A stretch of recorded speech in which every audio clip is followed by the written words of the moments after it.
teman-teman mahasiswa yang sudah mengosongkan ruang kelasnya hari ini dan turun ke jalan. Presiden dan DPR, inilah akibat kezaliman kalian. Kalian mengesahkan undang-undang dengan membuat undang-undang tanpa ada partisipasi rakyat. Undang-undang tentang pembentukan peraturan perundangan dilanggar. Undang-undang KPK disahkan. Rancangan KUHP disiapkan untuk menzalimi rakyatnya sendiri. Sekarang, lihatlah apa yang terjadi. Semua rakyat, mahasiswa turun ke jalan untuk melawan kezaliman ini. Ini bukan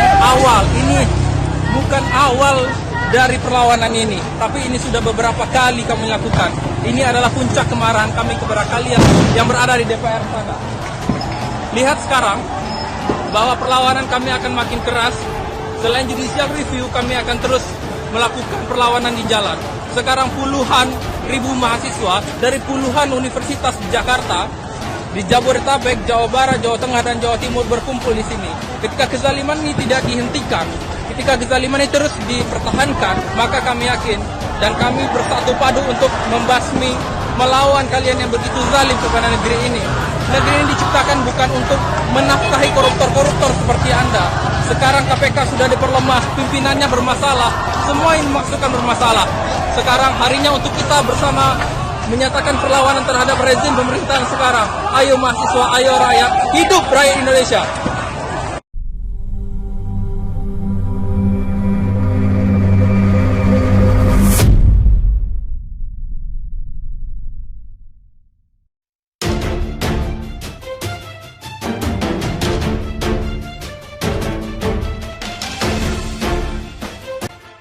Aksi mahasiswa 12 Mei 2020.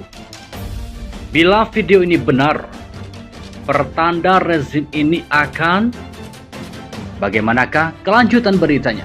Untuk itu jangan lupa sebelum Anda lanjutkan, klik selalu like, subscribe, dan aktifkan lonceng notifikasinya agar Anda tidak ketinggalan informasi apapun dari channel kami. Inilah selengkapnya Mahakarya Cendana. Beredarnya video aksi mahasiswa di depan kantor DPR RI tanggal 12 Mei 2020.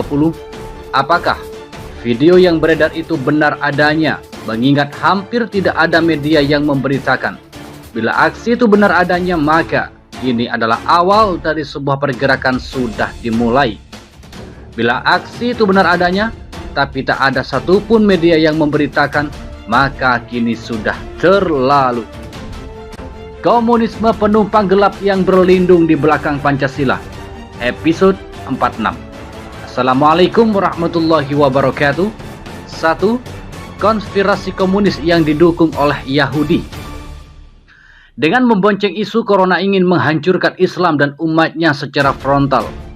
Hati-hati para ulama dan masyarakat, khususnya umat Islam. Waspadalah dan lebih pekalah menyikapi musuh-musuh kita.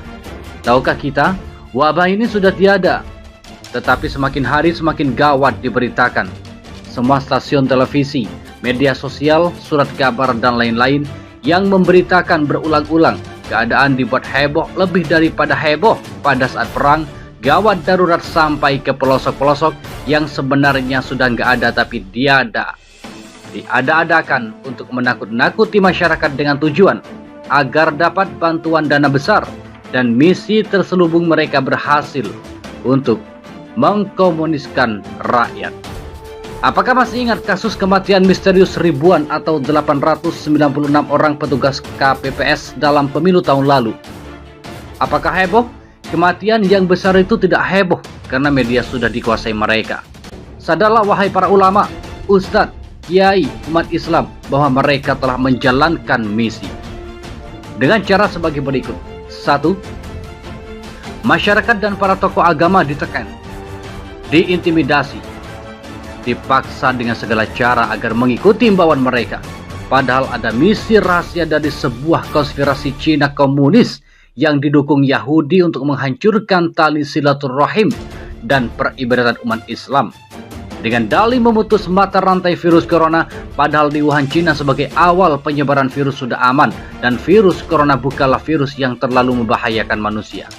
2. Ekonomi sengaja dinaikkan, listrik yang satu diturunkan, yang satunya dinaikkan. Sampai kapan rakyat akan tinggal diam? Kemana wakil rakyat? Tidak membela rakyat, justru membantu menindas rakyat. 3. Bahan sembako melonjak dengan alasan tidak ada barang masuk sebab pelabuhan ditutup. Suatu cara licik menciptakan suasana kemiskinan di mana-mana, memperlemah umat Islam. Karena umat Islam Indonesia yang terbanyak di dunia.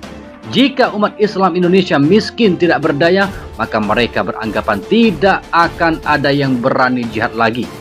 4. Masjid-masjid diperintahkan ditutup, tidak boleh mengadakan sholat Jumat, dan tabligh akbar ditiadakan. Syiar-syiar Islam dibatalkan. Lagi-lagi alasannya nggak masuk akal, khawatir menularkan virus.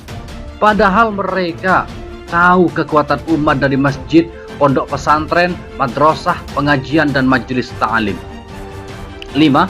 Suara azan ditiadakan dan dilarang, sebelumnya sudah mereka lakukan, tapi belum berhasil, sekarang mereka paksa dengan alasan virus corona. Padahal justru di negara Eropa sudah pada sadar bahwa azan justru dapat menghentikan perkembangan virus corona. Selengkapnya, https://blangkonideologis.blogspot.com. 2. Wahai orang-orang yang beriman, janganlah kamu menjadikan orang Yahudi dan Nasrani, Katolik, Kristen sebagai teman setia atau pemimpin. Mereka satu sama lain saling melindungi. Barang siapa di antara kamu yang menjadikan mereka teman setia atau pemimpin, maka sesungguhnya dia termasuk golongan mereka. Sungguh Allah tidak memberi petunjuk kepada orang-orang yang zalim. Quran Surat Al-Ma'idah ayat 5. Rasulullah SAW bersabda, Allah Ta'ala telah menjamin bagi orang yang berperang fi sabilillah atau untuk agama Allah dengan firman-Nya, siapa yang pergi jihad atau berperang atau berjuang hanya semata-mata untuk menegakkan atau membela agamaku dan karena iman denganku serta percaya kepada Rasulku, maka aku akan menjamin bahwa aku akan memasukkannya ke surga. Hadis riwayat Imam Muslim 1834. Sungguh Allah akan mengumpulkan semua orang-orang munafik dan orang-orang kafir di neraka jahanam. Quran Surat An-Nisa ayat 140. Perjuangan komunis mereka ternyata tidak berhenti walaupun secara legalitas keberadaannya terlarang. Mereka berjuang untuk memasukkan ide-ide komunisme ke berbagai ormas dan parpol, hingga akhirnya mereka berhasil memasukkan ide-ide komunisme ini ke dalam berbagai kebijakan publik di negeri ini. Celutukan Ketua BPIP bukanlah suatu kebetulan. Ketika ia mengatakan bahwa agama adalah musuh terbesar Pancasila, adalah bukti nyata pengaruh ide komunisme. Karena tidak ada kebencian yang luar biasa terhadap semua agama kecuali dari orang-orang komunis ateis. Ini adalah fakta nyata pengaruh komunisme dalam instansi-instansi pemerintah. 6. Setiap ulama-ulama akan dites dengan suntikan untuk mengetahui positif apa negatif. Sangat gak masuk akal harus ditentang dan dilawan. Bisa jadi suntikan itu justru untuk menghabisi ulama dengan dalih pemeriksaan apakah ulama terindikasi virus corona. Waspadalah. Kenapa tidak presiden atau wakil presiden saja yang dites? Atau para menteri dan wakil rakyat yang dites terlebih dahulu? Kenapa jadi ulama yang selalu bersih karena sering berwudu? Aneh kan? 7. Jika ada yang keluar di area zona merah di penjara 4 tahun, sedangkan yang di dalam penjara bertahun-tahun, bahkan bandar narkoba, bandar korupsi, begal, pencuri dibebaskan. Akal sehat yang mana dapat menerimanya? Apakah penjara sengaja dikosongkan untuk menampung para ustadz dan ulama yang berani melawan pemerintah? 8. Pribumi dilarang beraktivitas, berniaga dan keluar rumah, sedangkan yang digaji pemerintah mereka tertawa di atas penderitaan saudaranya atau strategi agar jatuh ekonomi. Dan 9. Mendekati Ramadan, antara fatwa MUI dan Kemenak pusat beda peraturan, tidak sama. Inilah cara adu domba antara pakar ilmu dengan yang lainnya. 10. MUI pusat dengan MUI daerah berbeda pendapat. Logikanya, apa artinya MUI pusat? Ingat, ini sengaja untuk adu domba umat Islam. 11. Lihat Cina-Cina, masuk dari bandara secara khusus dari segala penjuru. Ada apa ini semua? WNA masuk, WNI disuruh di rumah, tidak kerja, tidak sekolah, dilarang ibadah. 12. Peraturan memaksa dan ada muatan bisnis memeras rakyat. Masker disuruh beli, sarung tangan pun demikian. Dilarang berboncengan motor bila tidak satu alamat. Ini menghancurkan para tukang ojek. jalanan di portal. Ini bisa menimbulkan gesekan pengguna jalan dan membuat satu sama lain saling curiga. Saat masyarakat diserang wabah, si otak miskin mencari pendapatan. Kalau mereka melindungi rakyat, tentunya masker dan sarung tangan harus digratiskan. PSBB hanya membuat ketakutan tambahan bagi pengguna jalan. Semoga Allah Subhanahu wa Ta'ala membalas kezaliman mereka. Dengan 12 misi mereka yang kita semua sudah ketahui bersama, masihkah kita tidak bersuara bungkam 1000 bahasa? Masihkah Anda mengikuti arus dan misi mereka? Masihkah kita akan terus bercerai-berai? Sampai kapan kita diam? Jumlah kita lebih banyak. Apakah seperti buih di lautan? Kasihan umat kebingungan, ketakutan, dan kesusahan. Sadarlah wahai saudaraku umat Islam. Mari kita sadar, bergerak, melawan, dan bersuara. Sampaikanlah kebenaran lawan kezaliman ini. Hanya satu kata, lawan. Hidupkan kembali masjid dan dakwah. Ikuti perintah Allah Subhanahu wa Ta'ala dan abaikan imbauan manusia yang bertentangan dengan Al-Quran dan As-Sunnah.